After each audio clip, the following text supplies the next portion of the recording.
শিরোনামহীন অনুভূতি, ষষ্ঠ পর্ব। নিকষ কালো আঁধারে ঢেকে আছে রজনী, আকাশে মেঘের ঘন ঘাটা বেশ লক্ষণীয়। রিসর্টের পাশে উঁচু ঢিপির মতো জায়গায় ছোট্ট একটা রেস্তোরাঁ রয়েছে। এই রেস্তোরাঁ থেকে রিসর্টের পুরো ভিউটা দেখা যায়। জনমানব শূন্য রেস্তোরাঁয় বসে আছে আরশিয়ান, তাজরিয়ান এবং ইস্তিরাজ। তিনজনের মাঝে বেশ গম্ভীর আলোচনা চলছে। চট্টগ্রামের ঘটনাটা কোনোভাবেই অ্যাক্সিডেন্ট হতে পারে না। আরশিয়ান বহু আগেই টের পেয়েছিল বিষয়টা, বিধায় সে একজন ডিটেকটিভ হায়ার করেছে। কথাটা শুনে ইস্তিরাজ সিগারেটের ধোঁয়া উড়িয়ে ধীর কণ্ঠে বলল, কারোর ওপর সন্দেহ আছে তোর? আরশিয়ান কিয়ৎকাল ভেবে বলে, খুব সম্ভবত এটা আরভিদের কাজ। নামটা শোভনেন্দ্রে পৌঁছানো মাত্র জ্বলন্ত চোখে তাকালো তাজরিয়ান। তার ভাবগতি বুঝে আরশিয়ান রাশভারী কণ্ঠে বলল, মাথা গরম করিস না। তোর জন্য যদি মেহুকে সাফার করতে হয় তাহলে তোর কপালে দুঃখ আছে। 7 বছর আগের ঘটনা ওখানেই মাটিচাপা দিয়ে দে। আমি জাস্ট সন্দেহের কথা বলছি। যদি সত্যতা প্রমাণিত হয় তবে ওকে কঠিন শাস্তি দেওয়া হবে। এবার সাইকোপ্যাথের মাথা এবার গরম হলে সেটা তার কাঙ্ক্ষিত প্রতিশোধ না নেওয়া পর্যন্ত ঠান্ডা হয় না। মস্তিষ্কের ভেতরকার রাগটা দমন করতে পারলেও সূক্ষ্ম আমেজটা রয়ে গেল তাজরিয়ানের হৃদয়ে। আরও কিছুক্ষণ চলল তাদের আলাপ আলোচনা। আচমকা এর মাঝে কয়েক জোড়া পদধ্বনির শব্দ শোনা যায়। সিঁড়ির দিকে তাকাতেই দেখে শাড়ি পরিহিত 3 রমণী হেঁটে আসছে এই দিকে। আরশিয়ানের চোখ আটকালো প্রিমার মোহনীয় রূপে। হালকা পেল্লব শরীরে মিষ্টি কালারের শাড়িটা বেশ মানিয়েছে। লম্বা খোলা চুলগুলো তার সৌন্দর্য যেন দ্বিগুণ বাড়িয়ে দিয়েছে। নজর লাগার ভয়ে আরশিয়ান চোখ সরিয়ে গম্ভীর স্বরে ইস্তিরাজকে বলল, সিগারেটটা বাইরে ফেল। আর চোখে প্রিমার দিকে একবার তাকিয়ে আলতো হেসে সিগারেটটা বাইরে ফেলে দিল ইস্তিরাজ। আচমকা তার চোখ পড়ল চারকোল কালার শাড়ি পরিহিত ফারজানার দিকে। মেয়েটাকে দেখলেই তার সিম্পলের মধ্যে গর্জিয়াস মনে হয়। ধরা পড়ার ভয়ে তৎক্ষণাৎ চোখ সরিয়ে আড্ডায় মশগুল হলো সে। আরশিয়ান পকেট থেকে একটা মিনি পারফিউম বের করে ওটা স্প্রে করে দিল। এতে রমণীগণ টেবিলের কাছটায় এগিয়ে আসার পূর্বেই সিগারেটের অস্বস্তিকর গন্ধটা ফিকে হয়ে আসলো। মেয়েরা আসার পর আরশিয়ান রাতের ডিনার অর্ডার করলো। টুকিটাকি আড্ডা এবং মজার ছলে সকলেই ডিনারে মনোনিবেশ করল। কিন্তু বেচারি মেহু ঠিকমতো খেতে পারল না। তার সামনে বসে থাকা একজন অসভ্য পুরুষের অন্তর্ভেদী দৃষ্টিতে অস্বস্তিতে গাঁট হয়ে বসে রইল। মেহেরিমা খুব ভালো মতো জানে তাজরিয়ানের এই দৃষ্টির মানে। খানিকক্ষণ পর তার সাথে কি হতে চলেছে সেটা ভেবেই বিষম খেল বেচারি। তাজরিয়ান বাঁকা হেসে এগিয়ে দিল পানির গ্লাসটা। মেহেরিমা কাপা হাতে সেটা নিয়ে চুমুক বসাতেই আচমকা পায়ের পাতায় শীতল পুরুষালী পায়ের আলতো স্পর্শ পেল। বেচারি যারপরনায় আতঙ্কিত চোখে তাকালো তাজরিয়ানের দিকে। তাজরিয়ান পুনরায় বাঁকা হেসে ফোনটা হাতে নিয়ে টাইপ করল, সুন্দর শাড়িটা ভেদ করে তোর কোমরে থাকা কোমরবন্ধ আমার দৃষ্টি কেড়েছে বউজান। উদরের মসৃণ ত্বকের সাথে লেপ্টে থাকা চেনটা দেখে আমার বড্ড ঈর্ষা হচ্ছে। ব্যক্তিগত প্রপার্টির ওপর অন্য কারোর ন্যূনতম আধিপত্য আমার সহ্য হয় না। জেনেও তুই তাকে প্রশ্রয় দিয়েছিস। এত বড় স্পর্ধা দেখানোর ফলস্বরূপ কিছু মোহনীয় শাস্তি তুই অবশ্যই ডিজার্ভ করিস। Are you ready for that বউজান? Tajrian মেসেজটা সেন্ড করতেই মেহেরিমার ফোনটা মৃদু শব্দে বেজে উঠল।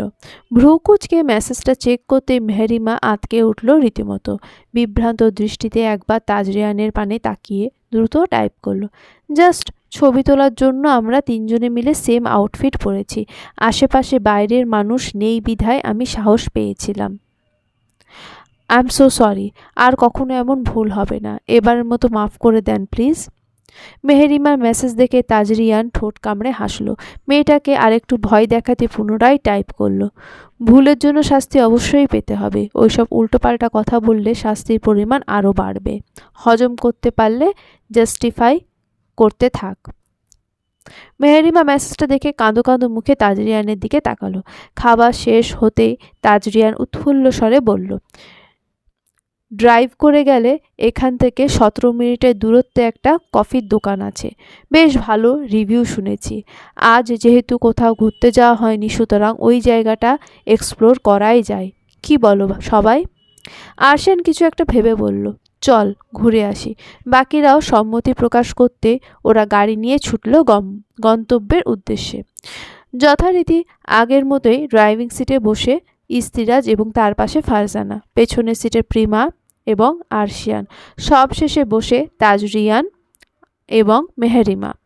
গাড়ির সেই মেঠো পথে আসতেই পুনরায় এক জোরদার ঝাঁকুনি খেল সবাই। আকস্মিক ঝাক্কায় ভয়ে জমে থাকা মেহেরিমা ছিটকে গিয়ে পড়ল তাজরিয়ানের বুকে।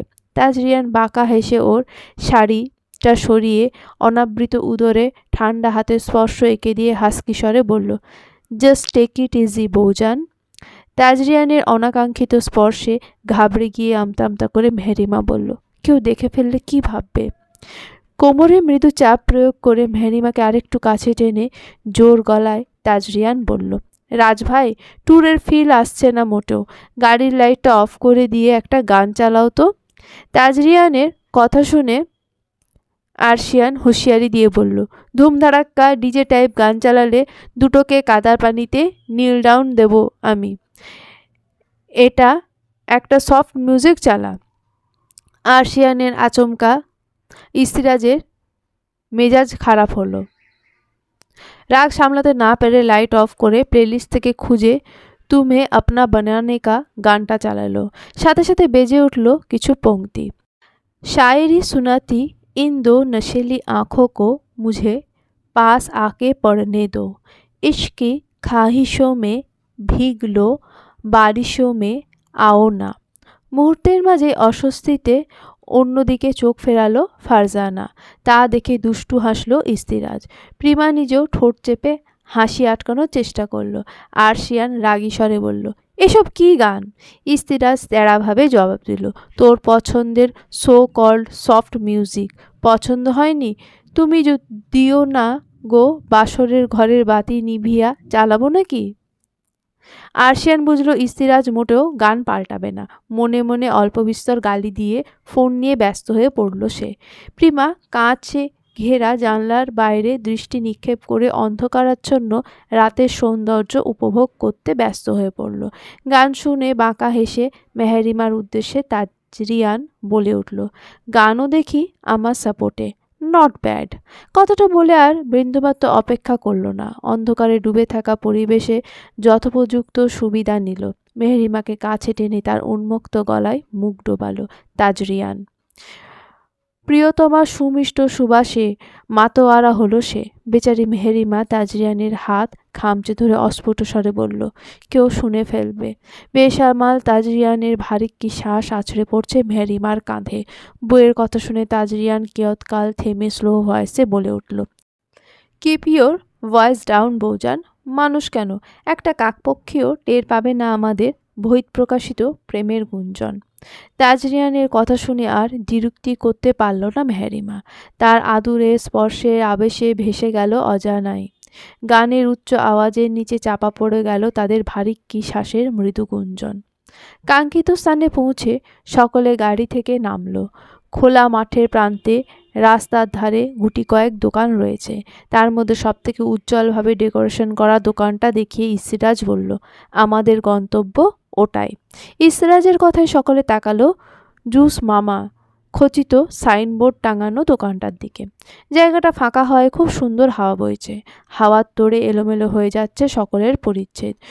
সকলে ধীর পায়ে হেঁটে এগোতে লাগলো দোকানের দিকে। তাজরিয়ান হাঁটতে হাঁটতে তাকালো তার পুতুল বউটার দিকে। বেচারি চোখ মুখ লেপ্টে আছে বেদনার ছাপ। হুট করে অনাকাঙ্ক্ষিত কিছু চোখে পড়তেই তাজরিয়ান মেহেরিমার চুলগুলো সামনে এনে গলার পাশটা ঠিকঠাক মতো ঢেকে দিয়ে বলল, বি কেয়ারফুল। মেহেরিমা এক ঝটকায় তার হাত সরিয়ে কণ্ঠে মৃদু তেজ ঢেলে বলল, এমন কাজ করেন কেন যে সাবধানতার বাণী শোনাতে হয়? বইয়ের মেজাজ বুঝে মৃদু হেসে তাজরিয়ান বলল, আমাকে বেসামাল করার দায়িত্বটা পুঙ্খানুপুঙ্খু রূপে পালন করেছিস, তাই অমন কাজ করেছি। তোকে লজ্জার হাত থেকে বাঁচাতে সতর্কবার্তা দিয়েছি। তোর যখন এতই আপত্তি তখন নেক্সট টাইম থেকে আর দেব না। মানুষও জানুক তোর সাইকো হাজব্যান্ড তোকে কতটা আদরে রাখে। তাজরিয়ানের কথা শুনে মেহেরিমা মুখ বাঁকিয়ে দোকানের দিকে গেল। সকলে যে যার পছন্দের কফি নিয়ে ফাঁকা রাস্তায় ঘুরে দেখতে লাগলো। রাস্তার কার্নিশ ঘেঁষে পাশাপাশি হাঁটছে প্রিমা এবং আরশিয়ান। দুজনের হাতেই দুটো টিস্যু পেঁচানো কোল্ড কফির গ্লাস রয়েছে। প্রিমা স্টতে ছোট ছোট চুমুক বসিয়ে সুন্দর পরিবেশটা উপভোগ করতে ব্যস্ত। আরশিয়ান থেমে থেমে আর চোখে দেখছে প্রিমাকে। বাতাসের দাপটে প্রিমা সিল্কি চুলগুলো মৃদু ছন্দে উঠছে, মাঝে মধ্যে দীপ্তিময় মুখটাতে এসে আছড়েও পড়ছে। আশেপাশে বেশ কিছু মানুষজন কৌতূহলী চোখে তাকাচ্ছে ওর লম্বা চুলের দিকে। আরশিয়ানের ব্যাপারটা ভালো লাগলো না। সে ইতস্ততভাবে প্রিমাকে ডেকে বলল, শুনেছি রাত বিরেতে খোলা চুলে মেয়েদের বাইরে আসতে নেই, এতে করে খারাপ জিনের খপ্পরে পড়ে মেয়েরা। ঝামেলা এড়াতে আমার মনে হয় আপনার চুলগুলো বেঁধে মাথায় ঘোমটা দেওয়া উচিত। আরশিয়ানের কথা শুনে প্রিমার মনে মনে হাসল। তার বইয়ের দিকে লোকজন আর চোখে তাকাচ্ছে বিধায় এই নিষেধাজ্ঞা জারি করা হয়েছে, তা ঢের বুঝেছে প্রিমা। আরশিয়ান বড্ড চালাক মানুষ। ডমিনেট আচরণের বিপরীতে এতটা বিনয়ীভাবে বলে যে অপরপক্ষ তা মানতে বাধ্য হয়। প্রিমা কথা না বাড়িয়ে কফির গ্লাসটা আরশিয়ানের হাতে দিয়ে চুলগুলো বাঁধতে লাগলো। সহসা আরশিয়ান তাকে আড়াল করে দাঁড়ালো। বেচারার জেলাসি দেখে প্রিমা এবার মাত্রাতিরিক্ত হাসি পেল। সে বুঝতে পারছে তাদের সম্পর্কটা ধীরে ধীরে স্বাভাবিক হচ্ছে। দায়িত্ববোধ জড়িয়ে থাকলেও আলাদা কিছু অনুভূতি খুব সঙ্গোপনে জায়গা করে নিচ্ছে। প্রিমা মাথায় আঁচল টেনে বলল, এখন ঠিক আছে? আরশিয়ান প্রিমার নতুন বউ ভাবটা লক্ষ্য করে আনমনে বলল, ঘোমটা টেনে তো মেয়েটাকে দ্বিগুণ সুন্দর লাগছে। এজন্যই সুন্দরী মেয়েদের বিয়ে করা উচিত নয়। এদের পাল্লায় পড়লে পজিটিভনেসের পোকা জীবনের স্বস্তি হরণ করে ফেলে। আরশিয়ানকে বিড়বিড় করতে দেখে প্রিমা ভ্রু কুঁচকে তাকালো। তা দেখে আরশিয়ান গলা খাকড়ি দিয়ে বলল, ঠিক আছে এখন। নিরবিচ্ছিন্নভাবে হাঁটছিল ফারজানা। কোত্থেকে যেন ইস্তিরাজ উড়ে এসে উচ্ছ্বাসিত গলায় বলল, কফিটা মজা না? ফারজানা আর চোখে তাকালো ইস্তিরাজের পানে। লোকটার সাথে কেবল ঝগড়াঝাটি হয়েছে এতদিন। পুরনো বিষয়গুলো সমাপ্ত করতে ফারজানা সহজ গলায় উত্তর দিল, আসলেই অনেক মজা। ফারজানার সহজ উত্তরে ইস্তিরাজ বিস্মিত হয়ে তাকালো। অবিশ্বাস্য কণ্ঠে শুধালো, মিসেস লাড্ডু আম্মা, ইয়ে মানে মিস ফারজানা, এটা সত্যি আপনি?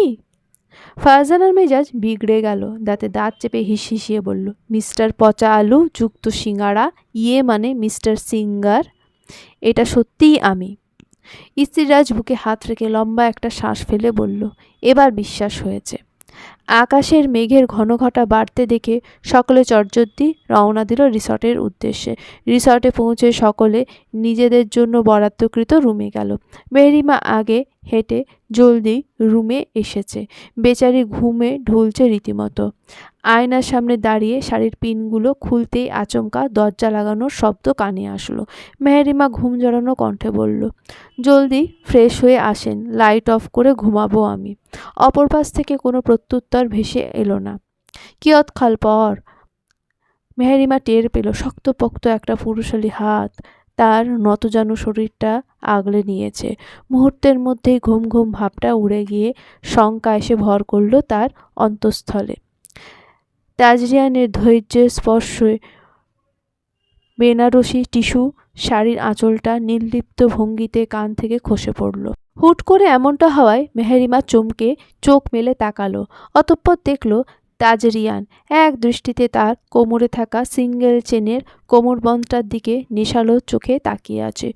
পুরো দৃশ্যটা অবলোকন করে আচানক মেহরিমা কাপা স্বরে বলল, ওটা এমনিতেই পড়েছিলাম। তাজরিয়ান এক ঝটকায় মেহেরিমাকে নিজের দিকে ঘুরিয়ে কোমরে আলতো স্পর্শ এঁকে দিয়ে হাসকি স্বরে বলল, আমিও এমনিতেই অধৈর্য হয়েছি। মেহেরিমা ভীত হয়ে সরে যেতে নিলে তাজরিয়ান তাকে আরেকটু নিবিড়ভাবে জড়িয়ে ধরল। তাকে অবাক করে দিয়ে তাজরিয়ান কোমরবন্ধে সিঙ্গেল চেনটা মুঠোয় পাকিয়ে এক টানে ছিঁড়ে ফেলল। মেহেরিমা কিঞ্চিত ব্যথাতুর শব্দ করে উঠলে তাজরিয়ান হুঁশিয়ারি দিয়ে বলল, don't you dare to raise your voice at all, otherwise you won't be able to handle your psycho husband, বৌজান। মেহেরিমা ফাঁকা ঢোক গিলে মাথা নাড়িয়ে সায় জানালো। শাড়ির আস্তরণটা সরিয়ে মেহেরিমাকে পাজা কোলে তুলে নিয়ে ব্যালকনির দিকে এগিয়ে গেল তাজরিয়ান। প্রথম 3টা কটেজ পাশাপাশি থাকলেও তাজরিয়ানদেরটা একটুখানি ব্যাক সাইডে, যার ফলস্বরূপ অন্য ব্যালকনি থেকে তাদের কেউ দেখতে পারবে না। তাদের ব্যালকনির ইনফিনিটি ভিউটা চমৎকার। যতদূর চোখ যায় কেবল সবুজের সমারোহ এবং অন্তরিক্ষে মোহনীয় দৃশ্য চোখে পড়ে। পাখিরা এসে ভিড় জমায় গাছের ডালে। সেই ব্যালকনিতে ছোটোখাটো একটা সারপ্রাইজ অ্যারেঞ্জ করা হয়েছে। বিশাল ব্যালকনির একপাশে ক্যানপি আবৃত নরম ফোমের গালিচা বিছানো আছে। বেডের ওপর খুব অল্প পরিমাণে গোলাপের পাপড়ি ছড়ানো। বেড সাইড থেকে নিরাপদ দূরত্বে ব্যালকনির রেলিং ঘেঁষে 2টো বৃহৎ আকৃতির রাজকীয় মোমবাতি রাখা হয়েছে, যার মোহনীয় আলোয় পুরো ব্যালকনি আলোকিত হয়ে রয়েছে। পুরো দৃশ্যটা দেখে মেহেরিমার শরীর হিম হয়ে আসলো। তাজরিয়ানের দিকে দৃষ্টিপাত করে মৃদুস্বরে শুধালো, আমায় লুটে নিতে এত আয়োজন করেছেন? তাজরিয়ান হালকা হেসে ওর কপালে কপাল ঠেকিয়ে ফিসফিসিয়ে বলল, নিজেকে লুটিয়ে দেওয়ার গল্পটা স্মরণীয় রাখতে যতটুকু প্রয়োজন ততটুকুই করেছি। মেহেরিমা আর কথা খুঁজে পেল না। তাজরিয়ান এগিয়ে এলো সেই পুষ্পসজ্জিত গালিচার দিকে। মেহেরিমাকে রেখে তার পাশ ঘেঁষে বসে গাঢ় স্পর্শ এঁকে দিতেই মেহেরিমা সামান্য বাধা দিয়ে দুর্বল স্বরে বলল, আপনার স্পর্শগুলো ভীষণ রুথলেস। প্রলম্বিত শ্বাস ফেলে নিজেকে খানিকটা সামলে তাজরিয়ান হাঁপানো সুরে বলে উঠল, একজন সাইকোপ্যাথের থেকে আদুরে স্পর্শ আশা করাটা বড় ধরনের বোকামি, বৌজান। কথার পৃষ্ঠে বলার মতো আর কিছুই পেল না মেহেরিমা। শঙ্কা ভুলে সাদরে গ্রহণ করল নিজের ব্যক্তিগত পুরুষের উন্মাদনা। রাত বৃদ্ধির সাথে গাঢ় হতে থাকে তাজরিয়ানের বেপরোয়া স্পর্শ। ঘায়েল মেহেরিমা কেবল মৃদু মৃদু নিভু নিভু চোখে চেয়ে থাকে তার অধৈর্য পুরুষটার দিকে। তাজরিয়ানের লাগামহীন বেসামাল স্পর্শের যন্ত্রণায় চোখের কোল ঘেঁষে গড়িয়ে পড়ে কয়েক ফোঁটা উষ্ণ নোনা পানি। কিয়ৎক্ষণ পেরোতেই হাতে বৃষ্টির মৃদু স্পর্শ পেয়ে ক্লান্ত স্বরে মেহেরিমা বলে ওঠে, শুনছেন, বৃষ্টি পড়ছে তো? মেহেরিমার উপর সম্পূর্ণ ভার ছেড়ে দিয়ে উপুর হয়ে শুয়ে থাকা তাজরিয়ান প্রত্যুত্তরে ঘোর লাগা কণ্ঠে বিরক্তি ঢেলে বলল, ব্যাটা হিংসুটে, বৃষ্টির ফোঁটা হাজার চেষ্টা করলেও আমার সুঠাম দেহের আস্তরণ ভেদ করে তোকে ছুটে পারবে না, বৌজান। তুই নিশ্চিন্তে থাক আর আমাকে প্রশান্তি খুঁজে নিতে দে। কোনো মতে কথাটা বলে পুনরায় ঘুমের রাজ্যে তলিয়ে গেল তাজরিয়ান। নিষ্প্রাণ বৃষ্টির প্রতি এমন হিংসুটে মনোভাব দেখে স্মিত হাসল মেহেরিমা। সারাদিন ঘুমানোর ফলে হুতুম পাচার মতো রাত জেগে ব্যালকনিতে দাঁড়িয়ে বৃষ্টি বিলাস করছে প্রিমা। প্রায় ঘণ্টাখানেক সময় অতিবাহিত হওয়ার পরও প্রিমাকে ঘরে আসতে না দেখে বিছানা ছেড়ে ব্যালকনির দিকে পা বাড়ালো আরশিয়ান। কয়েক পা এগোতেই শুনল প্রিমার গুনগুনিয়ে গান গাইছে। হালকা গলা খাঁকড়ি দিয়ে আরশিয়ান বলে উঠল, আর একটু জোরে গাইলে এই অধমের কর্ণজোড়া কৃতার্থ হতো। প্রিমা ঘাড় ফিরিয়ে তাকে দেখে লাজুক হাসল। ধীর স্বরে বলল, আমার গানের কণ্ঠ ভালো না, সুর তাল ছন্দ সব কটা গুলিয়ে ফেলি। আরশিয়ান আলতো হাসল। প্রিমার মুখের দিকে দৃষ্টিপাত করতেই তার ভ্রু কুঁচকে আসলো। কৌতূহল দমাতে না পেরে শুধালো, আপনার চোখ মুখ এমন ফ্যাকাশে লাগছে কেন? প্রিমা খানিকটা ইতস্ততভাবে বলল, এমনিতে একটুখানি টেনশনে ছিলাম তাই। আরশিয়ান চিন্তিত স্বরে বলল, এখানে আসার পর দেখছি আপনি ঠিকমতো খেতে পাচ্ছেন না। কোনো সমস্যা থাকলে নির্দ্বিধায় শেয়ার করতে পারেন। ট্রাস্ট মি, আমি মোটেও জাজমেন্টাল হব না। আরশিয়ানের চোখের দিকে তাকিয়ে স্মিত হাসল প্রিমা। কথাটা সম্পূর্ণ এড়িয়ে গিয়ে ধীর স্বরে বলল, তেমন কিছুই না, তবে একটা কথা মানতেই হবে, আপনার ওয়াইফ ভীষণ লাকি ছিলেন। আচমকা প্রিমার মুখে এমন কথা শুনে সামান্য চমকালো আরশিয়ান। নিজেকে সামলে সাবলীলভাবে উত্তর দিল, সেই হিসেবে তো আপনিও লাকি। প্রিমা হালকা হেসে নির্বিকার স্বরে উত্তর দিল, আমি কেবলই আপনার দায়িত্ব। দুটো সম্পর্কের সমীকরণ এবং অভ্যন্তরীণ বিষয়াবলী ভীষণ আলাদা। প্রিমার কথা শুনে আরশিয়ান খানিকটা ব্যথিত হলো। কৈফিয়ত দেওয়ার সুরে বলল, আমি যথাসম্ভব চেষ্টা মাঝপথেই প্রিমা তাকে থামিয়ে দিয়ে বলল, আমি জানি আপনার প্রচেষ্টাগুলো একদম চোখে পড়ার মতো। শুরুতে আমার সামান্য স্পর্শও হজম করতে আপনাকে যথেষ্ট বেগ পেতে হয়েছে। এরপরও দায়িত্বের খাতিরে সেটার সাথে অভ্যস্ত হওয়ার চেষ্টা করেছেন। এক বিছানার পাশাপাশি শোয়ার পর আপনার অস্বস্তি আমার চোখে এড়িয়ে যায়নি, তবে প্রচণ্ড ধৈর্যের সাথে দাঁতে দাঁত চেপে সেই বিষয়টাও সহ্য করে নিয়েছেন আপনি। বদ্ধ কামরায় আমার উপস্থিতি ক্ষণে ক্ষণে আপনাকে প্রশ্নবিদ্ধ করত, বিদায় ঘন্টার পর ঘন্টা নির্লিপ্তভাবে ব্যালকনিতে সময় কাটিয়ে আপনি নিজেকে বোঝানোর চেষ্টা আমার চোখে এড়িয়ে যায়নি। তবে সমস্যাটা কোথায় জানেন? আমি চাইনি আপনি দায়িত্ব হিসেবে আমাকে মানিয়ে নিন। আমি চেয়েছিলাম আপনি একজন স্ত্রী হিসেবে আমার উপর অধিকার দেখান। এক নিঃশ্বাসে এতটুকু বলে থামল প্রিমা। আরশিয়ান নির্বিকার। প্রিমার একটা কথাও ভুল নয়, তাই মেকি এক্সপ্রেশন দিতে গেল না। দীর্ঘশ্বাস ফেলে অদূরে তাকিয়ে রইল কেবল। প্রিমা তার নির্লিপ্ত দৃষ্টি দেখে স্মিত হেসে বলল, আজ থেকে ওসব দায়িত্ব নামক কেয়ার দেখাবেন না প্লিজ। আমি অবজ্ঞা পেয়ে অভ্যস্ত। আপনার অবহেলা খুব একটা গায়ে লাগবে না। নিজেকে এতদিন একা সামলে এসেছি, সুতরাং আপনার সঙ্গ ছাড়াও আমার দিনকাল চলে যাবে। দায়িত্বের গোলকধাঁধায় নিজেকে জোরপূর্বক টেনে আনতে যাবেন না প্লিজ, আমার ভালো লাগে না। আরশিয়ান কথার পৃষ্ঠে বলার মতো কিছুই খুঁজে পেল না। নিশ্চুপ ভঙ্গিতে দেখতে থাকলো বাইরের দৃশ্য। আচমকা দেখল বৃষ্টি বিলাস করতে ফারজানা বেরিয়ে এসেছে। তৎক্ষণাৎ দৃষ্টি সরিয়ে অন্ধকারাচ্ছন্ন অন্তরিক্ষের পানে তাকালো আরশিয়ান। ফারজানাকে বেরিয়ে আসতে দেখা মাত্র প্রিমাও নিচে যেতে চাইলে আরশিয়ান বাধা দিয়ে বলল, এমনিতেই আপনার ঠান্ডার ধাত আছে, এই অসময়ের বৃষ্টিতে ভিজলে নির্ঘাত অসুস্থ হয়ে পড়বেন। প্রিমা থামল, চকিতে তাকালো আরশিয়ানের দিকে। আরশিয়ান ফাঁকা ঢোক গিলে আমতা আমতা করে বলল, আমি জাস্ট চিন্তা থেকে বলেছি, ভুল বুঝবেন না প্লিজ। প্রিমা কথা বাড়ালো না, নির্ভীতে উপভোগ করতে থাকলো বৃষ্টিস্নাত রাতের আরশিয়ানের নীরব সঙ্গ। সারাদিনে তোলা একান্ত ছবিগুলো এডিট করে তার ভেরিফাইড ফেসবুক অ্যাকাউন্টে আপলোড দিচ্ছে ইস্তিরাজ।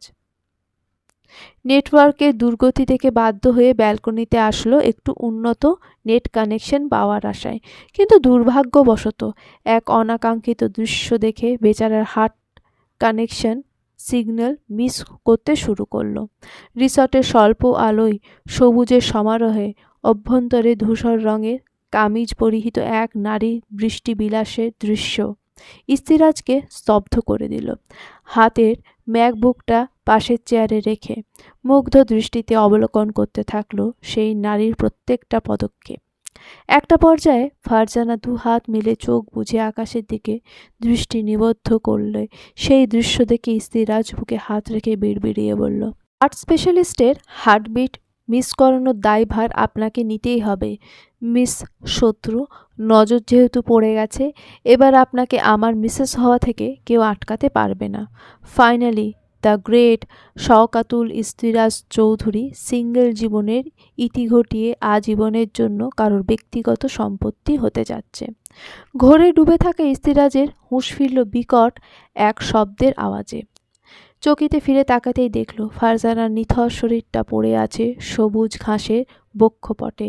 ধূসর কামিজের বাঁ পাশে বুলেটের ক্ষতের চিহ্ন, সেখান থেকে রক্ত গড়িয়ে ভিজে যাচ্ছে ঘাসের গালিচা। হতভম্ব ইস্তিরাজকে আরেকটু আতঙ্কিত করে দিতে ফারজানার আধখোলা চোখ দুটো নিমেষেই বন্ধ হয়ে গেল। বৃষ্টিস্নাত রজনী, মৃদু আলোয় আলোকিত রিসর্টটা ভয়াল অন্ধকারে ডুবে আছে। চারিদিকে ওত পেতে বিপদ নামক নীরব ঘাতক। পরপর ৬টা গুলির শব্দ ছাড়া শত্রুপক্ষের অন্য কোনো পদক্ষেপ এখনো সুনিশ্চিত করা যায়নি। ফারজানার দেহ মাটিতে লুটিয়ে পড়তে দেখে প্রিমা তৎক্ষণাৎ আঁতকে ছুটে যেতে চায়, কিন্তু আর্শিয়ানের বলিষ্ঠ হাতের বাঁধনে আটকা পড়ায় তা সম্ভব হয়নি। আসন্ন বিপদ টের পেয়ে প্রিমাকে নিজের বক্ষের সাথে মিশিয়ে বারান্দা থেকে দ্রুত গতিতে ঘরে আসে আর্শিয়ান। প্রিমা তখনও হাত ছুটাতে ছুটাতে কাপা কণ্ঠে বলছে, আমার বুবুকে বাঁচাতে হবে। আর্শিয়ান হাত ছাড়েনি, উল্টে ওকে সাথে নিয়ে আলমারির লকারে লুকিয়ে রাখা ধাতব বস্তুটা খুঁজতে ব্যস্ত ছিল। এক পর্যায়ে প্রিমা পাগলামি শুরু করলে আর্শিয়ান তার মুখটা ২ হাতে ধরে শান্ত কণ্ঠে বলল, উনি অলরেডি ইনজিওর্ড। আমরা যথাসম্ভব চেষ্টা করব তাকে বাঁচানোর, কিন্তু ওনার জন্য আপনার লাইফ রিস্কে ফেলতে পারবো না আমি। একটু বোঝার চেষ্টা করুন প্লিজ। ম্যাচিওর খ্যাত প্রিমা বোঝেনি আর্শিয়ানের বলা কথাগুলো। শেষ সম্বল বাঁচানোর অভিপ্রায়ে যথাসাধ্য চেষ্টা করছে নিজেকে ছোটাতে। ফারজানাকে হারানোর ভয়ে বেচারি হুঁশ খুইয়ে বসেছে রীতিমতো। শেষমেশ আর্শিয়ানের শক্ত বাঁধন থেকে মুক্ত পেতে তার হাতে সজোরে কামড় বসায় প্রিমা। আর্শিয়ান রিয়াক্ট না করে ওর গলা থেকে ওড়নাটা সরিয়ে হাত দুটো ধরে বেঁধে ফেলে। অতঃপর শীতল দৃষ্টি নিক্ষেপ করে গম্ভীর স্বরে বলে, I am so sorry Mrs Prima, আপনি হুঁশ খুইয়ে বসেছেন বিধায় আমাকে এটা করতে হলো। প্রিমা তখনও ছটফট করছিল। আর্শিয়ান যথাযথ চেষ্টা করে নিজের মেজাজ শান্ত রাখতে, কিন্তু প্রিমার আহাজারিতে বাধ্য হয়ে জোরালো কণ্ঠে ধমক দিয়ে বলল, মিস ফারজানাকে জীবিত দেখতে চাইলে নড়চড়ার সাথে মুখটাও বন্ধ রাখতে হবে। আর্শিয়ানের ধমকে প্রিমার এলোমেলো দৃষ্টি স্থির হলো। অস্থির ভাবটা মুহূর্তের মধ্যে স্থবিরতায় রূপ নিল। ব্যস্ত আর্শিয়ান খেয়াল করল না তার থমকানো দৃষ্টি। সে দ্রুত গতিতে কিছু একটা টাইপ করে তাজিয়ানকে পাঠিয়ে দিল। তৃষ্ণার্ত মানুষের আকস্মিক কাঙ্ক্ষিত জিনিসের সন্ধান পেলে যেমন তৎপর হয়ে ওঠে, তাজরিয়ানের অবস্থাটাও ঠিক তেমনি। ঘায়েল মেহরিমা তার অতিমাত্রায় বেসামাল সত্তার থেকে রেহাই পায়নি। এতদিন বেচারাকে তৃষ্ণার্ত রাখার যথাযোগ্য শাস্তি পেয়েছে মেয়েটা।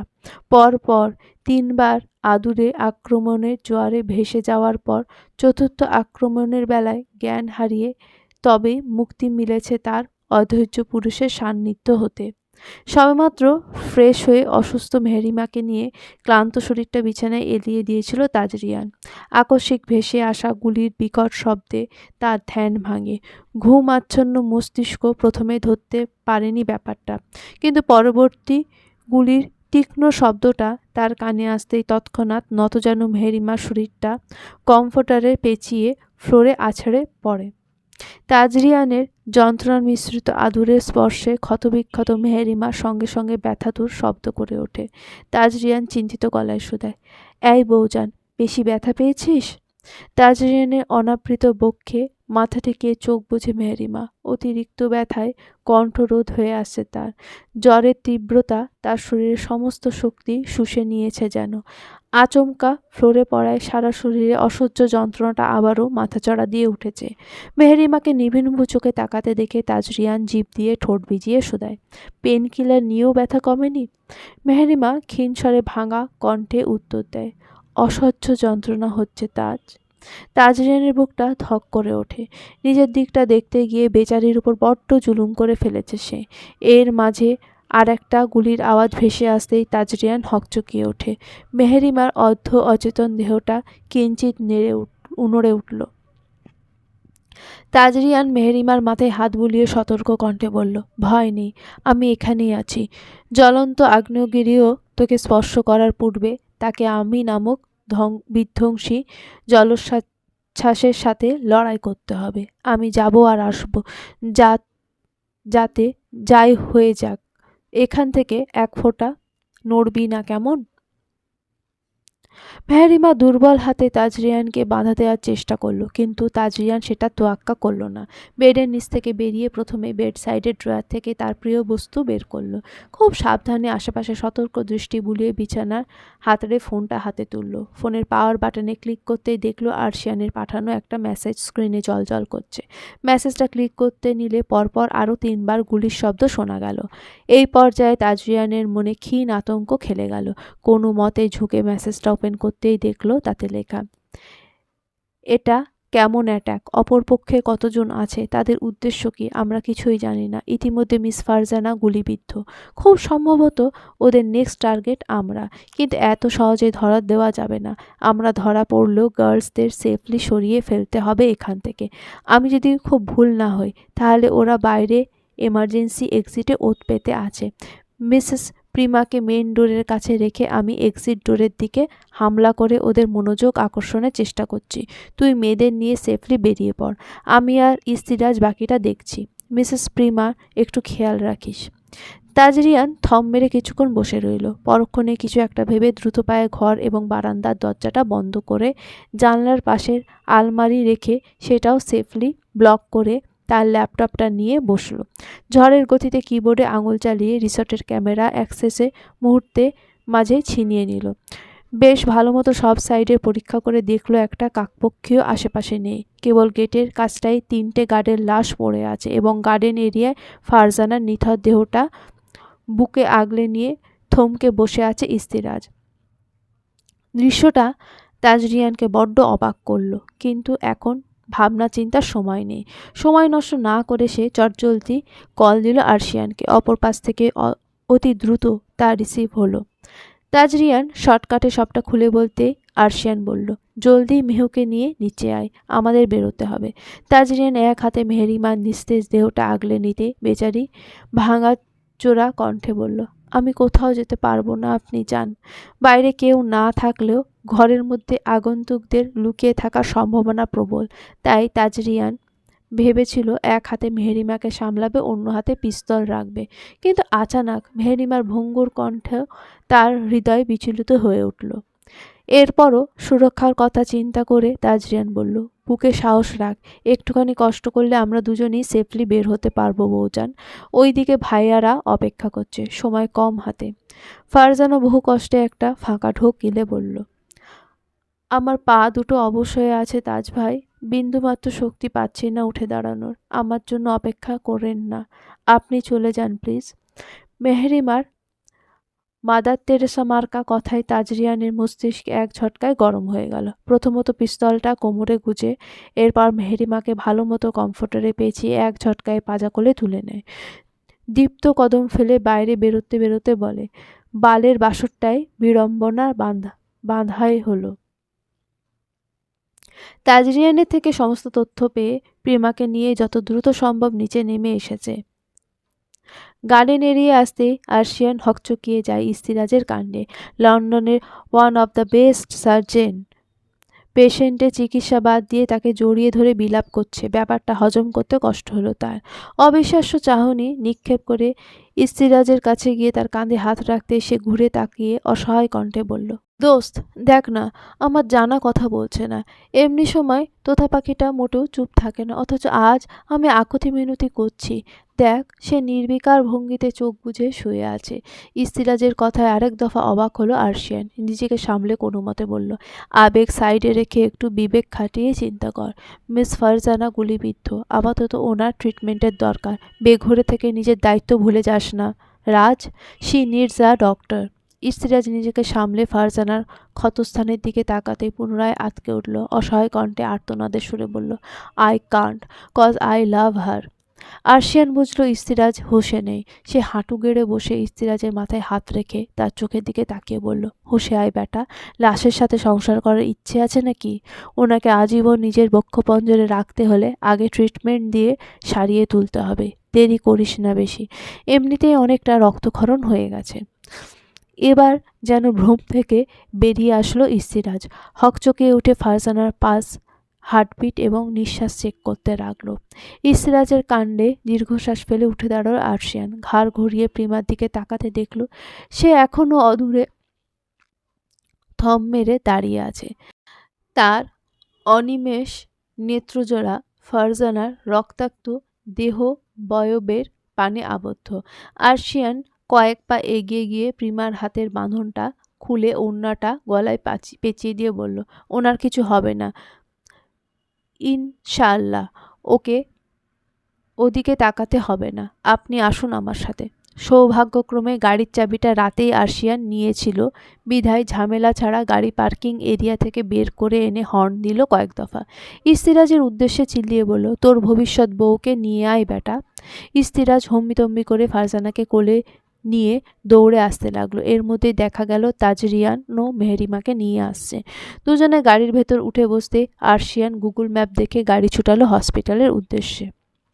গ্রামীণ জায়গা হওয়ায় চিকিৎসার মান ততটা উন্নত নয়। হসপিটালে নেই অভিজ্ঞ চিকিৎসক, দেওয়া হয় না রোগীদের সঠিক চিকিৎসা। ভিআইপি সেবা মানও খুব একটা ভালো নয়।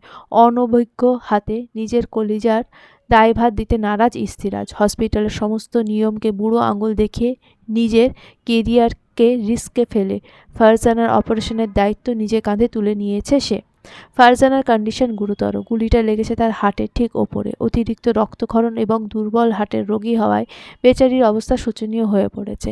তার উন্নত চিকিৎসার প্রয়োজন, কিন্তু পরিস্থিতি ভিন্ন। গুলিটা বের করে মোটামুটি একটা স্টেবল কন্ডিশনে আসলে ফারজানাকে ঢাকায় নেওয়ার সিদ্ধান্ত নেওয়া হয়েছে। মেহেরিমা আকস্মিক অসুস্থ হয়ে পড়ায় তাকে আলাদা কেবিনে শিফট করা হয়েছে। তাজরিয়ান ওটি রুমের বাইরে সিটিং এরিয়ায় বসে আছে প্রিমা এবং আর্শিয়ান। ভাবনার ঘোর থেকে বেরিয়ে অনুভূতিহীন ভঙ্গিতে বসে থাকা প্রিমার দিকে তাকিয়ে আর্শিয়ান ডেকে উঠল, মিসেস প্রিমা। মেয়েটা ভাবলেশহীনভাবে চোখ তুলে তাকালো। আর্শিয়ানের বুকটা কেঁপে উঠল সেই দৃষ্টিতে। প্রিমার শীতল হাত জোড়া নিজের হাতের মুঠোয় নিয়ে বলল, নিশ্চুপ আছেন কেন? কষ্ট হচ্ছে খুব? কাঁদবেন একটু? প্রিমা কোনো প্রত্যুত্তর করল না, কেবল স্থবির দৃষ্টিতে তাকিয়ে রইল। আর্শিয়ান চিন্তিত স্বরে কান ঝাঁকিয়ে বলল, এই মেয়ে, কি হয়েছে আপনার? রিয়াক্ট করছেন না কেন? আর্শিয়ানের আকস্মিক আচরণে প্রিমা সমগ্র শরীর কেঁপে উঠল। জমিয়ে রাখা অশ্রুকণা চোখ বেয়ে গড়িয়ে পড়ল। কণ্ঠনালী থেকে ছিটকে বেরিয়ে আসলো আর্তনাদ। শ্বাস প্রশ্বাস হয়ে উঠল অস্বাভাবিক। এলোমেলোভাবে শ্বাস টানতে টানতে প্রিমা কোনো মতে বলল, আমি কেঁদেছি, কথা বলেছি, আমার বুবু আর বাঁচবে না, আমি সবার খুনি। অসমাপ্ত কথাটা বলতে বলতেই প্রিমার শরীরটা নিস্তেজ হয়ে আসলো। আর্শিয়ান চিল্লিয়ে স্ট্রেচার আনতে বললে দুজন নার্স এগিয়ে এসে প্রিমাকে এমার্জেন্সিতে নিল। প্রিমার চোখজোড়া তখনও আধখোলা অবস্থায় রয়েছে। একটুখানি নিঃশ্বাস নেওয়ার প্রচেষ্টায় ছটফট করছে বেচারি। আর্শিয়ান অস্থির হয়ে উঠল সেই দৃশ্যটা দেখে। ডক্টর চেক আপ করে জানালো অতিরিক্ত দুশ্চিন্তা এবং শকের কারণে এমনটা হয়েছে। তিনি দ্রুত জরুরি মেডিসিন এবং অক্সিজেন দেওয়ার কথা বলে অন্য পেশেন্ট দেখতে চলে গেলেন। নার্সরা এটা সেটা করলেও অক্সিজেন দিচ্ছে না দেখে আর্শিয়ান কড়া গলায় বলল, আপনারা অক্সিজেন দিচ্ছেন না কেন ওকে? ওর ছটফটানি আপনাদের চোখে পড়ছে না? শিক্ষিত শহুরে উপরন্তু বড়লোকের সাথে বিবাদ এড়িয়ে নার্সরা আমতা আমতা করে বলে উঠল, অক্সিজেন সিলিন্ডার নেই। আর্শিয়ান তাদের লুকোচুরি দেখে হুঙ্কার ছেড়ে বলল, নেই মানে? মিনিট পাঁচেকের মধ্যে অক্সিজেন সিলিন্ডারের ব্যবস্থা না করলে আপনাদের মহান হসপিটালের বিরুদ্ধে আইনি ব্যবস্থা নেব আমি। আপনাদের প্রত্যেকের জীবন বৃত্তান্ত বের করে লাইসেন্স ক্যান্সেল করার ব্যবস্থা করব। নিজের সৌভাগ্য দোয়াকে সিল লাগানো হাওয়ার হাত থেকে বাঁচাতে চাইলে ইমিডিয়েট অক্সিজেন সিলিন্ডারের ব্যবস্থা করুন। নার্সরা পড়িমড়ি করে ছুটল নিজের চাকরি বাঁচাতে। আর্শিয়ান ব্যথাতুর দৃষ্টিতে অবলোকন করছিল অক্সিজেনের অভাবে কালচে হয়ে যাওয়া মুখটা। তার দৃষ্টি আরও অস্থির হয় যখন প্রিমার পালস ড্রপ করতে শুরু করে। মনিটরের স্ক্রিন পর্যবেক্ষণ করতে ওর অন্তরাত্মা কেঁপে ওঠে। উপায়ন্ত না পেয়ে দিকবিদিক হারিয়ে এক অভাবনীয় সিদ্ধান্ত নিয়ে ফেলল আর্শিয়ান। প্রিমার বেডের দিকে এগিয়ে তার দিকে সামান্য ঝুঁকে কৃত্রিম পদ্ধতিতে শ্বাস প্রক্রিয়া দেওয়ার অভিপ্রায় প্রথমবার সেই নরম কোমল অধর জড়িয়ে নিজের পুরুষালী ওষ্ঠের নরম স্পর্শ এঁকে দেয়। অচেতন প্রায় প্রিমার নিশার দেহটা কিঞ্চিত কেঁপে ওঠে। বহুল কাঙ্ক্ষিত বিষয়াবলী সূচনা ঘটে বড্ড অনাকাঙ্ক্ষিতভাবে। কালো আঁধারি রাত পেরিয়ে ধরণীতে দিবালোকের আগমন ঘটেছে। অপরাহ্নের শেষ প্রহরে সূর্য তার দাপট দেখিয়ে সকলকে অতিষ্ঠ করে দিচ্ছে। কিছুক্ষণ পরই কমে যাবে সূর্যের তেজ, ধরণীর বুকে নেমে আসবে গোধূলি বেলা। শেষ রাতের দিকে গুলিবিদ্ধ ফারজানাকে প্রাথমিক চিকিৎসা দেওয়ার পর তৎক্ষণাৎ ঢাকায় নেওয়ার ব্যবস্থা করা হয়।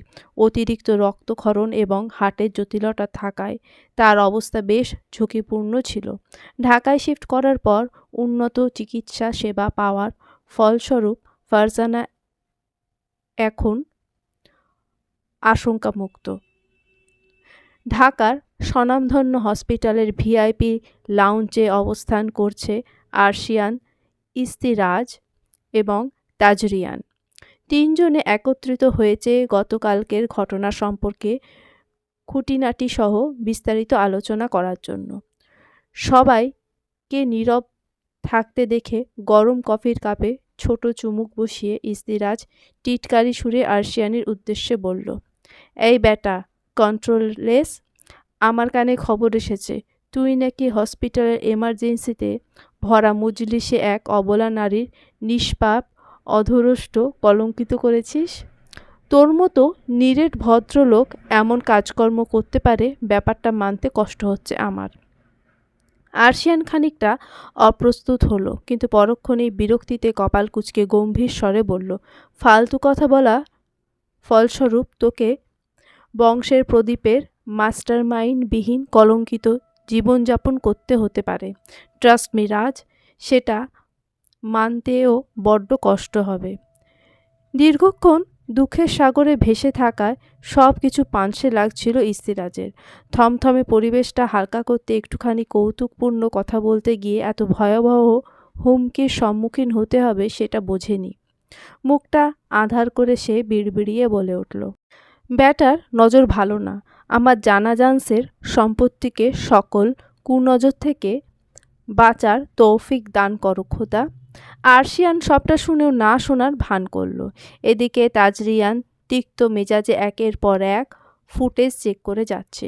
কিছু একটা মনে পড়তেই কৌতূহলবশত আরশিয়ান তাকে জিজ্ঞেস করল, মেহেরিমা হুট করে এত অসুস্থ হলো কিভাবে? আকস্মিক এত সাংঘাতিক জ্বর আসার তো কথা না। তুই কি মেরেছিস নাকি ওকে?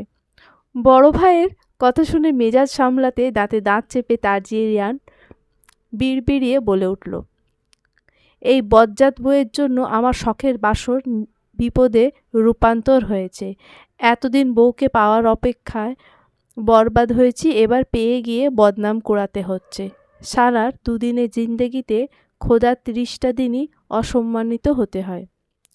আরশিয়ান পুনরায় ভ্রু কুঁচকে একই প্রশ্ন শুধালে ইস্তিরাজ মাঝপথে দাঁত কেলিয়ে বলে ওঠে, তোর নাম আরশিয়ান না রেখে আহাম্মক রাখা উচিত ছিল।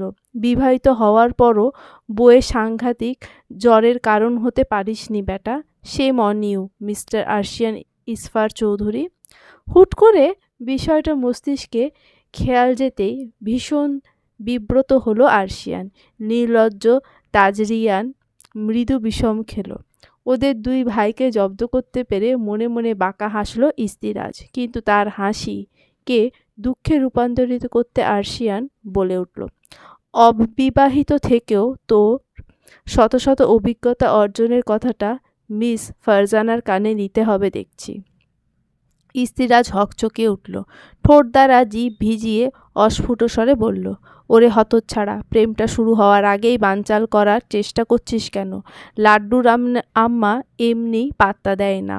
উপরন্তু যদি আমার দুষ্টু মনোভাব বুঝে যায় তাহলে কি আর মুরগি খাঁচায় ধরা দেবে? আরশিয়ান শুনেও কোনো প্রতিক্রিয়া ব্যক্ত করল না। তার মস্তিষ্ক ডুবে আছে ভিন্ন চিন্তায়। কিয়ৎকাল পেরোতেই আচমকা তাজরিয়ান বলে উঠল, পাজল সলভড।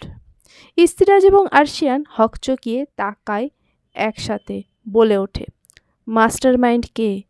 তাজরিয়ান বাঁকা হেসে বলল, তোমার এক্স চাচা শ্বশুর ওরফে মিস্টার আশরাফ ওয়াসিস। আরশিয়ান ভ্রু কুঁচকে শুধালো, প্রি প্ল্যান্ড অ্যাটাক ছিল? তাজরিয়ান ঠোঁট কামড়ে হেসে দুপাশে মাথা নাড়িয়ে বলল, না, জেলাস আরভিদ মাতাল হয়ে এসেছিল। নিজেকে সামলাতে না পেরে হাতে থাকা পিস্তলের ইচ্ছাকৃত প্রয়োগ করেছে। প্রথমত গুলিটা চালিয়েছে মিস ফারজানার ওপর, অতঃপর রিসর্টের দুটো লাইট নষ্ট করেছে। পরিশেষে আমাদের গার্ড তাড়া করতে নিলে কেয়ারটেকার সহ তাদেরও মেরে ফেলেছে। ইস্তিরাজের হাত মুষ্টিবদ্ধ হয়ে আসলো, কণ্ঠে রাগ চেপে ক্ষুব্ধ স্বরে শুধালো, মিস ফারজানা একজন আউটসাইডার, ওনার সাথে শত্রুতার কোনো কারণ আমি দেখছি না, তাহলে ওনাকে গুলি করলো কেন? তাজরিয়ান চিন্তিত স্বরে বলল, আমারও প্রশ্ন সেম জায়গায়। অবিশ্বাস্য ব্যাপারটা হলো আরভিদ মিস ফারজানাকে জেনে শুনে টার্গেট করেছে। তার ট্রিগার প্রেস করার সময় উচ্চস্বরে বলছিল, আমার কাজে বাধা দিয়েছিস, এবার মর শালি। আরশিয়ান ভ্রু কুঁচকে শুধালো, আমি যতটুকু জানি আরভিদ খুব একটা শার্প শুটার নয়। উপরন্তু সে যদি মাতাল হয়ে থাকে তাহলে তার টার্গেট মিস হওয়ার চান্স 90% বেড়ে যায়। ওর অ্যাকিউরেটলি শ্যুট করাটা আমাকে চমকে দিচ্ছে। মিস ফারজানার সাথে আরভিদের কিছু একটা সম্পর্ক অবশ্যই আছে, খুব সম্ভবত মিসেস প্রিমার সাথেও। আরশিয়ানের বলা কথাটা বাকি দুজনের মস্তিষ্কে আঘাত করল। তাজরিয়ান শান্ত গলায় বলে উঠল, মাতাল বলতে ড্রাগ অ্যাডিক্টেড বুঝিয়েছি। আরভিদ মস্তিষ্কের সচলতা বাড়াতে রেগুলার ড্রাগস নেয়। ওইসব ড্রাগ মস্তিষ্কের কার্যক্ষমতা খুব দ্রুত বাড়িয়ে দেয়। ভাইয়ার অ্যাক্সিডেন্টের পর ওর খোঁজ রাখতে গিয়ে এইসব জানতে পেরেছি। আরশিয়ান কিছু একটা চিন্তা করে বলল, ব্যাপারটা যেন আপাতত কোনোভাবে মিডিয়া লিক না হয়। পরিস্থিতি সামলানোর জন্য লোকজনদের কাজে লাগিয়ে দে। আমি কোনো ধরনের হতাশামূলক নিউজ চাইছি না। তাজরিয়ান এবং ইস্তিরাজ একে অপরের দিকে একবার তাকিয়ে বাঁকা হেসে সমস্বরে বলল, হয়ে যাবে। আরশিয়ান চৌকস দৃষ্টি নিক্ষেপ করে কিছু একটা ভেবে বিড়বিড়িয়ে বলল, এবার ঘুঘুর ফাঁদে পা দেওয়ার সময় এসেছে। আরও কিছু আলাপ আলোচনার মাঝে আকস্মিক দরজায় নক পড়ার শব্দ হতেই তারা থেমে যায়। ইস্তিরাজের পিয়ে দরজাটা খুলে সামান্য মুখ বাড়িয়ে বলে, মিসেস প্রিমা ম্যামের জ্ঞান ফিরেছে, উনি পাগলাটে আচরণ করছেন, আপনারা যদি একটু আসতেন। বাকি কথা শেষ হওয়ার আগে বসা থেকে লাফ দিয়ে উঠে দাঁড়ালো আরশিয়ান। লম্বা লম্বা পা ফেলে প্রিমার কেবিনের দিকে এগিয়ে গেল, তার সাথে এগিয়ে গেল বাকিরাও। কেবিনের দরজা ঠেলে প্রবেশ করতেই আরশিয়ান দেখল একজন নার্স শক্ত হাতে প্রিমাকে ধরে রেখেছে। প্রিমা ছাড়ানোর চেষ্টা করে বলছে, আমি বুবুর কাছে যাব, ছাড়ুন আমার হাত। নার্সটা বিচলিত সুরে ভদ্রভাবে বলছে, ম্যাম আপনি নিজেই অসুস্থ, একটু ধৈর্য ধরুন, ডক্টর আসুক, আপনার চেক আপ শেষে আমরা আপনাকে দেখা করার অনুমতি দেব। এভাবে জোরাজুরি করে নিজের ক্ষতি করবেন না প্লিজ। প্রিমা নাছোড়বান্দা। টানাটানির এক পর্যায়ে ক্যানোলা সরে রক্ত বেরিয়ে এসেছে। হাত মিশ্রিত রক্তিম তরলে ভেসে যাচ্ছে সাদা কমফোর্টারটা। আরশিয়ান দ্রুত পায়ে এগিয়ে কোনো রূপ দ্বিধা ছাড়া প্রিমাকে শক্ত করে জড়িয়ে ধরে। প্রিমা একটু থেমে অতঃপর মুখ তুলে আরশিয়ানের দিকে তাকিয়ে ধীর কণ্ঠে বলে, বুবুর সাথে দেখা করতে চাই। আরশিয়ান নীরব দৃষ্টিতে ওর পানে তাকিয়ে থাকে, গম্ভীর কণ্ঠে বলে ওঠে, উনি পাশের কেবিনেই আছেন, একটু পর আমি নিয়ে যাব। নিজের কি অবস্থা করেছেন? প্রিমা উত্তর দেয় না, মুখ লুকায় আরশিয়ানের বক্ষে। তার খোলা চুলগুলো এলোমেলোভাবে লেপ্টে আছে মুখে। আরশিয়ান ভীষণ যত্ন নিয়ে ওগুলো সরিয়ে দেয়। এর মধ্যে ইস্তিরাজ এবং তাজরিয়ান প্রবেশ করে কেবিনে। প্রিমার রক্তাক্ত হাতটা দেখে ইস্তিরাজ দ্রুত পায়ে এগিয়ে আসে। কৌতূহলী চোখে আরশিয়ান এবং প্রিমাকে অবলোকন করতে থাকা নার্সকে হাতের ইশারায় চলে যেতে বলে। পার্শ্ববর্তী ট্রে থেকে হেক্সিলেক্সের বোতল এবং তুলো নিয়ে প্রিমার পানে এগিয়ে যায়। হাতটা ধরার আগে আরশিয়ানের দিকে তাকাতেই সেও নীরবে সম্মতি প্রদান করল। ইস্তিরাজ প্রিমার ক্ষতবিক্ষত হাতটা ধরতেই প্রিমা সেদিকে ফিরে তাকাতে চাইল, কিন্তু আরশিয়ান তার মাথাটা বুকের সাথে চেপে ধরে বলল, ওদিকে তাকাতে হবে না। প্রিমা তাকায় না, ব্যথা পাওয়ার ভয়ে খামচে ধরে আরশিয়ানের শার্টের কিছু অংশ। আরশিয়ান হাত বুলিয়ে দিতে থাকে তার মাথায়। ইস্তিরাজ অভিজ্ঞ ডাক্তারের মতো প্রথমে প্রিমার হাতের ক্যানোলা লাগানো অংশটুকু হেক্সিলের ভিজিয়ে নেয়, অতঃপর উপরের প্লাস্টারটুকু সরিয়ে ফেলে। প্রিমা ব্যথা পেয়ে কিঞ্চিত নড়তেই আরশিয়ান ভ্রু কুঁচকে সতর্ক কণ্ঠে বলে। ব্যথা পাচ্ছেন উনি। ইস্তিরাজ চকিতে তাকায় আরশিয়ানের দিকে।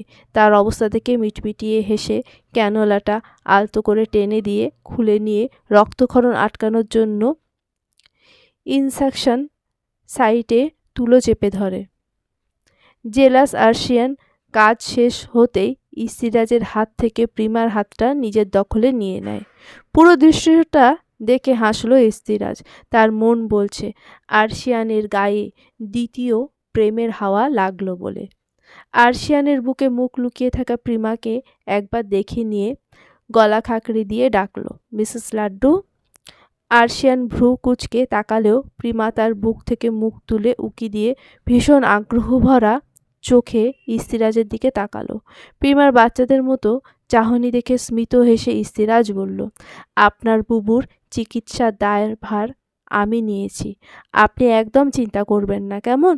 আপনার বুবু অতি দ্রুত সুস্থ হয়ে আপনার সাথে পুনরায় টাইম স্পেন্ড করবে, কিন্তু তার জন্য আপনাকেও কিছু গুরুত্বপূর্ণ অবদান রাখতে হবে। প্রিমা মুখ ফুটে কোনো শব্দ করল না, কিন্তু ওর টুকুর টুকুর চাহনি জানিয়ে দিল সে পরবর্তী কথা শুনতে আগ্রহী।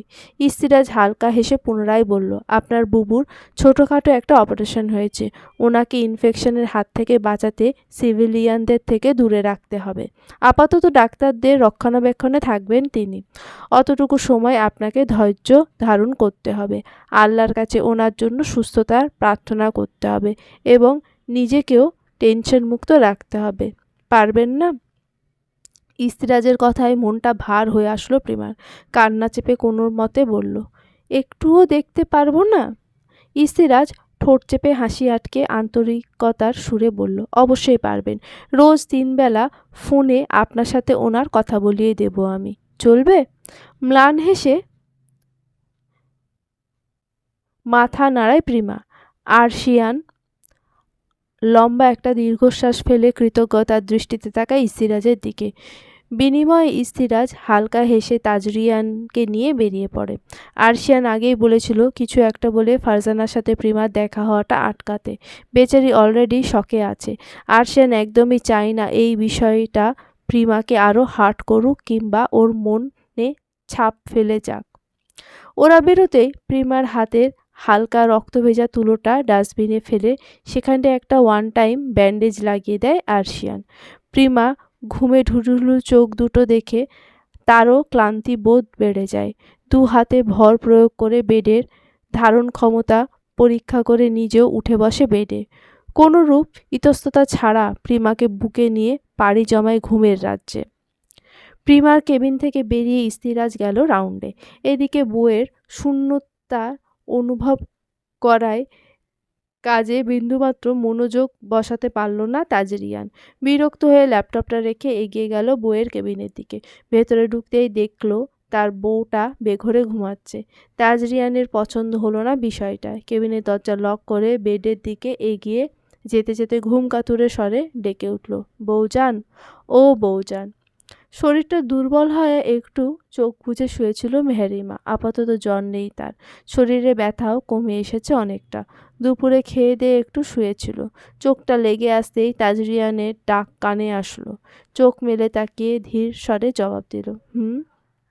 তাজরিয়ান ঘুমহীন লাল টকটকে চোখ দুটো বইয়ের পানে নিবদ্ধ করে হতাশ কণ্ঠে বলল, তোর জামাই ভীষণ ক্লান্ত, একটু প্রতিসেবা কর তো।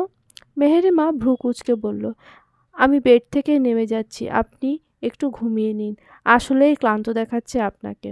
তাজরিয়ান ভ্রু কুঁচকে বেডে উঠে মেহেরিমার ওপর আধশোয়া হয়ে রাগী কণ্ঠে শুধালো, তুই কি আমাকে ওজনের খোঁটা দিলি, খরগোশের ছাও? বিকৃত নামে ডাকায় মেহেরিমা রাগ হলো। সে নিজেও চড়া গলায় বলল, দিলাম তো। আপনার লজ্জা করে না হাতির মতো ওজন নিয়ে খরগোশের ছাওয়ের ওপর জোর দেখাতে? তাজরিয়ান থপ করে মেহেরিমার ওপর গা এলিয়ে দিয়ে হামি তুলে অস্পষ্ট সুরে বলল, খরগোশের ছাও যদি হয় বউ, তাহলে কি আর লজ্জা শরম করে কেউ? তাজরিয়ানের আকস্মিক কাণ্ডে মেহেরিমা বেশ ব্যথা পেল। নিজের ওপর থেকে ওর ভারিক্কি শরীরটা সরাতে সরাতে বলল, এমনিতেই আধমরা হয়ে আছি, এবার কি পুরোপুরি মেরে ফেলতে চান নাকি? উঠুন এখান থেকে বজ্জাত লোক। ঘুমের ঘোরে আপনার হাডুডু খেলা এই দুর্বল বেড সইতে পারবে না। তাজরিয়ান মেহেরিমার গলায় মুখ ডুবিয়ে ঘুম ঘুম কণ্ঠে বলল, শোকে মরার চেয়ে সুখে মরা অনেক ভালো। বিরক্ত করিস না বউ, আমি ভীষণ ক্লান্ত। ঘুমে ব্যাঘাত ঘটলে তোর স্বস্তি কেড়ে নেব। প্রক্রিয়াটা অবশ্য পছন্দ হবে না তোর, কিন্তু আমি তো ছাড় দেব না। তাজরিয়ানের কথায় বেশ রাগ হলো মেহেরিমার। স্মরণে আসলো গতকাল রাতের কথা। নিষ্ঠুর লোকটার নির্মম অত্যাচারগুলো মনে পড়তেই রেগেমেগে তাজরিয়ানের কাঁধে জোরালো কামড় বসিয়ে মেহেরিমা বলল, উঠুন বলছি, এক্ষুনি ওঠেন, নয়তো আপনাকে আস্ত রাখবো না আমি। কন্ট্রোল রেস তাজরিয়ান। এতক্ষণ বইয়ের সান্নিধ্যে নিজেকে শান্ত রাখল, এবার তার মেজাজ বিগড়ে গেল। অধৈর্য হয়ে মেহেরিমার হাত দুটো এক হাতের মুঠোয় পুরে অন্য হাতে তার চিবুক ধরে হিসহিসিয়ে বলল, শান্তি দিচ্ছি, ভালো লাগছে না তোর? শাস্তি চাস? সহ্য করার ক্ষমতা আছে? জ্ঞান হারালে থাবড়ে দিয়ে হুঁশে আনবো এবার, এরপরও এক চুলও ছাড় দেব না। মেহেরিমা ফাঁকা ঢোক গিলে পিটপিটিয়ে তাকিয়ে বলল, সরি তাজ ভাই, ভুল হয়ে গেছে, আর পাকামি করব না। রাগটা শান্ত হতে গিয়েও আবার দপ করে জ্বলে উঠল। বেসামাল হয়ে মেহেরিমার অধরষ্ট হামলা চালালো। বেচারি বাঁচার তাগিদে ছটফটিয়ে ওঠে। এতে দুর্বল বেডটা ক্যাচক্যাচ জাতীয় শব্দ তুলে নিজের অপারগতা প্রকাশ করে। তাজরিয়ান থেমে গিয়ে লম্বা লম্বা শ্বাস নিতে বলে, শালার বেডটাও দেখি আমার বাসরের বিপক্ষে। আমার বাসর নিয়ে সবার এত বিপত্তি কেন ভাই? মেহেরিমা শ্বাস টেনে জীবন বাঁচাতে ব্যস্ত। তাজরিয়ানের পুনরায় বইয়ের সান্নিধ্যে আসতে কেবিনের দরজায় কড়া পড়ার শব্দ শোনা গেল। এতে তাজরিয়ানের মেজাজ বিগড়ল। দরজা খুলে কাউকে না দেখে রেগেমেগে বউকে কোলে তুলে বেডে এক লাথি দিয়ে বলল, আমার বাসরে বাধা সৃষ্টি করার সব কয়টা বদের হাড্ডির চরম বদহজম হোক। আমিন আমিন আমিন। রাগ ঝেড়ে বউকে নিয়ে বেরিয়ে গেল তাজরিয়ান। এই সব ছোটোখাটো বাধার জন্য নিজের এত বড় ক্ষতি হতে দিতে পারে না সে। কেবিনে বসে ফারজানার ফাইলগুলো চেক করছিল ইস্তিরাজ। ক্লান্তিতে ভেঙে আসছে তার শরীরটা। নির্ঘুম চোখজোড়া ঘুমে তলিয়ে যেতে চাইছে, কিন্তু বক্ষপাটে জন্মানো অস্থিরতা কোনোভাবেই কমছে না। কাঙ্ক্ষিত চোখজোড়া রাগান্বিত দৃষ্টি দেখার ইচ্ছে জমেছে মণিকোঠায়। একটুখানি কথা শোনার প্রবল তৃষ্ণা জমছে মনে। ব্যাড বয় খ্যাত ইস্তিরাজের এমন বেহাল দশা দেখলে যে কোনো পরিচিত মানুষ ফিট খেত নিঘাত। তার ভাবনার মাঝে একজন নার্স কেবিনে নক করে বলল, স্যার, ফারজানা ম্যামের জ্ঞান ফিরেছে, দ্রুত আসুন। সব ক্লান্তি ভুলে ইস্তিরাজ ঝড়ের বেগে ছুটে গেল আইসিইউয়ের দিকে। কাঁচের দরজা ঠেলে ভেতরে প্রবেশ করতেই দেখল ফারজানার ঘোলাটে দৃষ্টিতে তাকাচ্ছে আশেপাশে। জ্ঞান ফিরতেই খানিকটা অস্থির হয়ে পড়েছিল সে। দায়িত্বরত চিকিৎসক সেটা সামলে নিয়েছেন। এখন তার কন্ডিশন স্টেবল। ঘন্টা দুয়েক পর তাকে ভিআইপি কেবিনে শিফট করা হবে। ইস্তিরাজ বুকে এক রাশ উচ্ছ্বাস চেপে এগিয়ে গেল ফারজানার কাছে। মেয়েটা নিভু নিভু দৃষ্টিতে তাকালো তার দিকে। ইস্তিরাজ সামান্য ঝুঁকে বলে উঠল, সজ্ঞানে দূরছাই করলেও শত্রুর গুলি খেয়ে জ্ঞান হারিয়ে সোজা আমার কোলে উঠে বসেছিলেন আপনি। এরপরও আমায় আন্তরিকতার সাথে মিষ্টি মুখে ধন্যবাদ জানাবেন না মিস লাড্ডুর আম্মা? সদ্য জ্ঞান ফিরে পাওয়া ফারজানা কর্ণকুহরে কথাগুলো পৌঁছানো মাত্রই এই অসুস্থ অবস্থাতেও ভীষণ মেজাজ খারাপ হলো তার। লম্বা শ্বাস টেনে কয়েকটা ফাঁকা ঢোক গিলে শুকিয়ে আসা কণ্ঠলানি খানিকটা ভিজিয়ে ধীর কণ্ঠে শোধালো, একটু আগে কোথায় ছিলেন আপনি? ইস্তিরাজ বিভ্রান্ত হয়ে বলল, আমার কেবিনে। হঠাৎ এই প্রশ্ন? ফারজানা দাঁতে দাঁত চেপে ক্লান্ত কণ্ঠে বলল, আপনার হাঁটুতে থাকা ব্রেনটা অসাবধানতাবশত ওখানেই কোথাও পড়ে গিয়েছে বোধহয়। জলদি গিয়ে খুঁজুন ওটা। ইস্তিরাজ হতভম্ব কণ্ঠে শুধায়, আপনি কি আমায় ব্রেনলেস বললেন? ফারজানা লম্বা একটা দীর্ঘশ্বাস ফেলে বলল, না তো, আমি বলছি আপনি একজন বুদ্ধিহীন, মস্তিষ্ক হারিয়ে ফেলা গর্দভ লোক। ইস্তিরাজ আফসোসের সুরে বলে, এত বড় অপমান? ফারজানা হাসি আটকে কোনো মতে বলল, যাক, শেষ পর্যন্ত অ্যাটলিস্ট আপনার চামড়ার সেন্সার ঠিকমতো কাজ করছে। অপমান বা সুনাম বার্তা ঠিকঠাক মতো ডিটেক্ট করতে পারছে। দেখে ভালো লাগলো। চলবে।